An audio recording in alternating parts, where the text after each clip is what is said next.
Les titres principaux. Le président Taï a affirmé qu'aucune nation ne doit voir ses opportunités limitées du fait de sa position.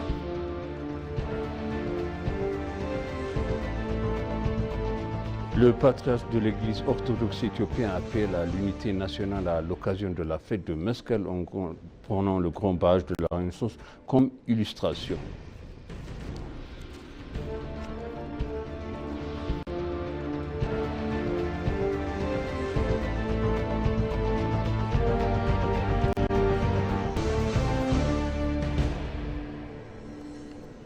Bienvenue chers téléspectateurs sur UBC, c'est moi Zala Lamourkana avec le journal. Sa sainteté Abouna Mathias, patriarche de l'église orthodoxe Touadou d'Éthiopie, a lancé à l'appel à l'unité nationale en cette fête de Meskel, rappelons que cette commémoration incarne le pardon, la réconciliation, l'égalité, la justice et la droiture. À la cité du grand barrage de la Renaissance comme exemple concret de grande réalisation rendue possible grâce à la solidarité et à la cohésion du peuple. Pour sa part, Abune Saurius, directeur général du patriarche de l'église orthodoxe Touadou de l'Éthiopie, a rappelé que Meskel est en avant toute une célébration du salut de l'humanité, de la paix, de l'amour et de l'unité. Selon lui, en cultivant l'unité spirituelle, les fidèles doivent servir à la fois leurs églises et leur pays, et en commémorant la découverte de la Sainte Croix, rendre gloire à Dieu pour ses bénédictions infinies.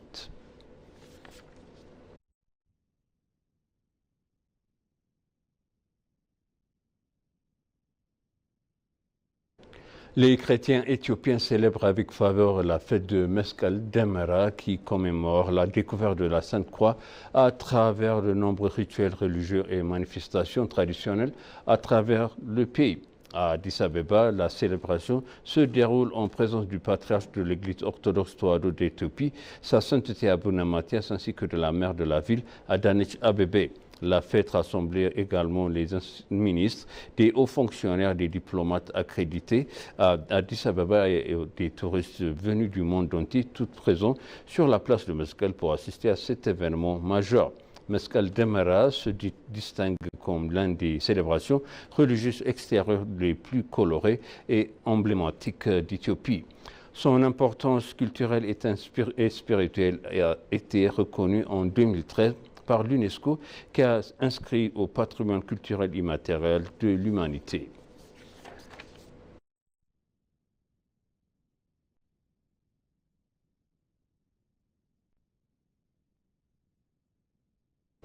Le président éthiopien Taye Selassie a réaffirmé devant la 80e session de l'Assemblée générale des Nations unies la volonté de son pays d'obtenir un accès équitable à la mer Rouge et l'océan Indien, soulignant leurs importances stratégiques pour le commerce, le développement et la sécurité régionale.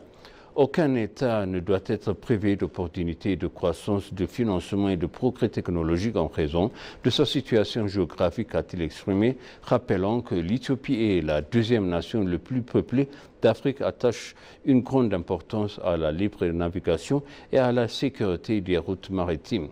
Le président a insisté sur le respect du droit international qui considère les hauts mers comme patrimoine commun de l'humanité et a évoqué l'appel du secrétaire général de l'ONU lors de la conférence sur les pays, son littoral, rappelant que la géographie ne doit jamais définir le destin.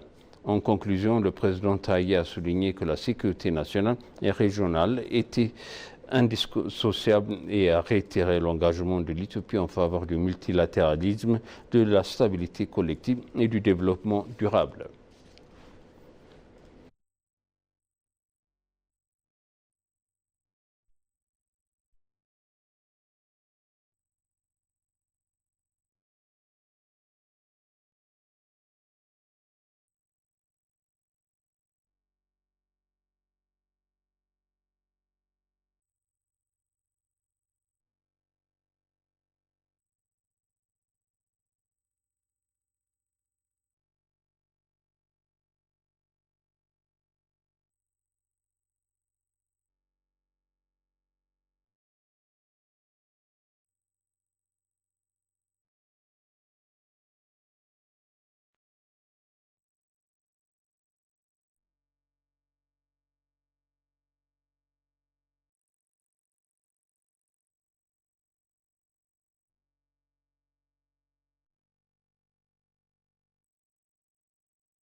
Le Premier ministre éthiopien Abiy Ahmed a eu un échange approfondi avec le président Vladimir Poutine, portant sur plusieurs secteurs stratégiques dont l'énergie, l'agriculture, le renforcement du système de santé et de la coopération en matière de défense.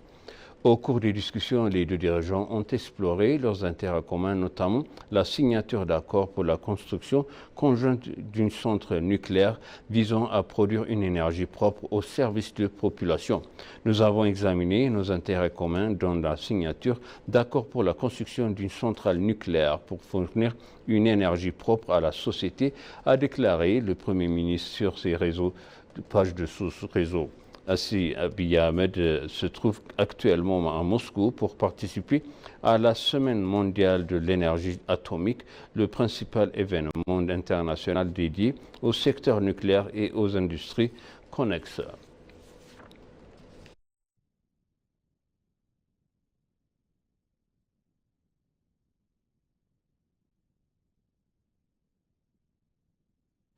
La maire d'Addis Abeba, Adanej Abebe, a transmis ses chaleureuses félicitations aux fidèles chrétiens à l'occasion de la fête de Meskel Demra qui marque la commémoration de la découverte de la Sainte Croix. Je formule mes vœux sur de lumière, de joie et de prospérité à tous ceux qui célèbrent la découverte de la Sainte Croix dans un esprit de fraternité et d'unité. Que le feu de Demra, royaume intensément, a-t-elle partagé sur ses pages de sociaux. La célébration d'Addis Abeba sur la place Meskel sont d'une beauté exceptionnelle. Elle témoigne de la richesse de notre culture et de la profondeur de notre foi, a-t-elle ajouté.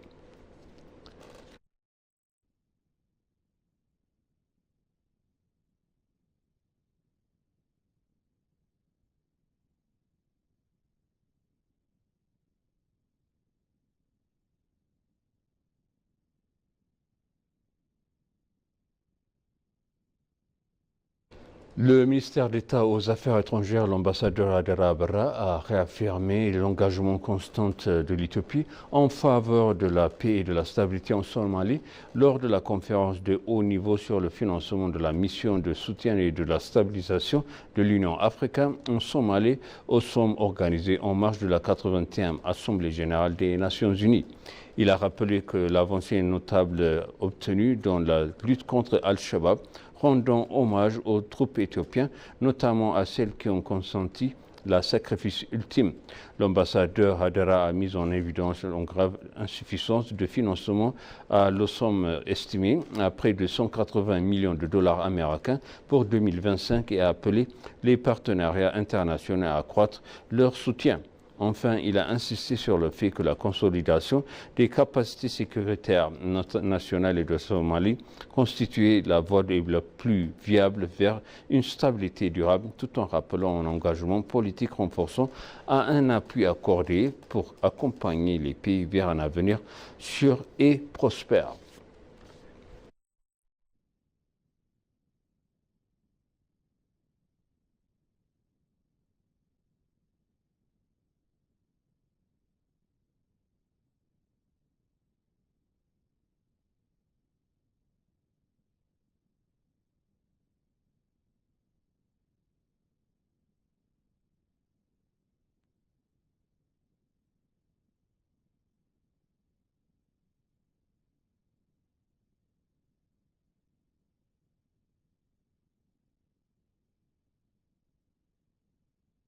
Et pour conclure, le journal Le Prince héritier de Koweït s'est entretenu avec le président de la Commission de l'Union africaine afin de consolider les liens de coopération. Son Altesse Sheikh Sabah Khaled Al-Ahmed Al-Sabah, prince héritier du Koweït, a accueilli le président de la Commission de l'Union africaine à la mission permanente de Koweït auprès des Nations Unies à New York en marge de la 80e session de l'Assemblée générale. L'entretien a porté sur le renforcement des partenariats entre le Koweït et les pays arabes et africains, avec un accent particulier sur les perspectives offertes dans les secteurs du commerce, des infrastructures, de l'énergie et du développement social. Le prince héritier a rappelé l'engagement de son pays, observateur permanent auprès de l'Union africaine, à consolider ses relations. Pour sa part, le président Moussa Faki Mahamat a exprimé sa profonde gratitude au Koweït pour son appui constant au continent et a réaffirmé la volonté commune d'élargir et de diversifier la coopération au bénéfice mutuel des deux régions.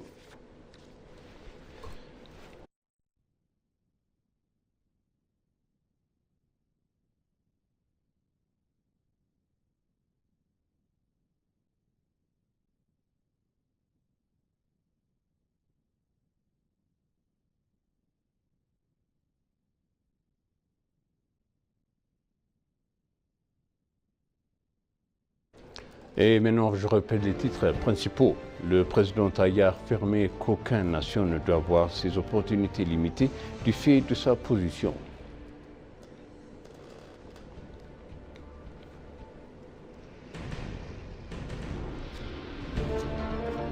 Le patriarche de l'Église orthodoxe éthiopienne appelle à l'unité nationale à l'occasion de la fête de Meskel en prenant le grand barrage comme illustration. Chers téléspectateurs, ainsi s'achève le journal. C'était moi, Zala Remorkane, et je vous souhaite une bonne suite de programme et bonne fête de Meskel.